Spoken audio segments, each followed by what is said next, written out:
So first we're going to want to do a general sketch of our pattern so we have a more solid idea of what we want. I'm personally just going for a basic coat because I want to give my character some nice snake skin looking coat.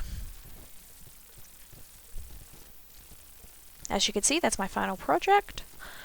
So now what we're going to do is get our doll and some cling wrap and wrap our doll in that. I took the arms off because I just found it easier to wrap her, but you can leave your arms on if you prefer. I wrapped it to make it as tight as I could, and then we're going to use masking tape or painter's tape in order to make it sit tight and also make it so we can draw on it and it will keep its shape when we cut it.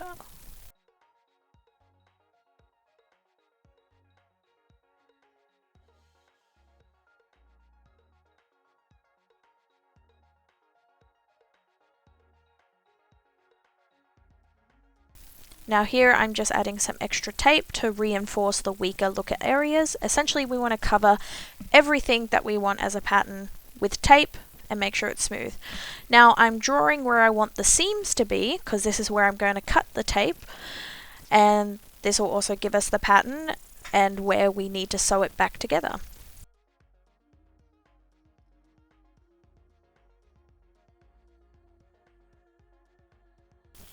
I'm also adding a line at the bottom so I have a better idea of where it's meant to end, because you can see my tape is a little bit uneven.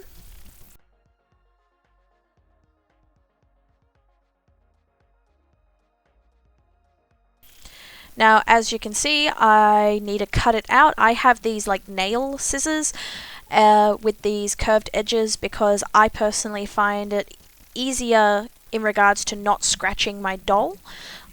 If you're using scissors, make sure you have an adult with you and make sure not to accidentally cut your doll's hair or yourself for that matter. And essentially we're just going up the lines to free the doll and get our pattern off the tape. Alright, and from that I made a paper pattern and then we're cut out our pieces of fabric.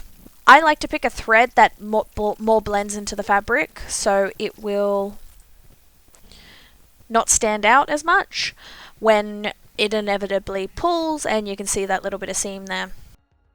Okay, so what I'm using now is called a back stitch, I believe. Essentially you do a normal stitch and then you go back one and stitch under, so you're causing a little bit of a zigzag effect, and this is quite easy to do by hand, but it also gives you that one solid line effect that I personally want when sewing a doll. There are other stitches you can use. This is just the stitch I personally prefer the look of when it's on the doll. Now when you are picking your fabric for this, I do suggest you use a non-fraying fabric, because as you can see it's so tiny, if it starts fraying you're gonna lose a lot of your clothes to fraying.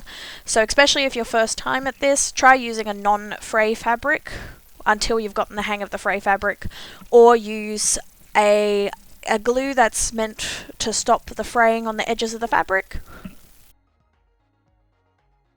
Now as I'm sewing, I like to try it on the doll just to check that everything's going along the right path and how I'm wanting it to look, and if there's anything that looks really wrong I can fix it up now.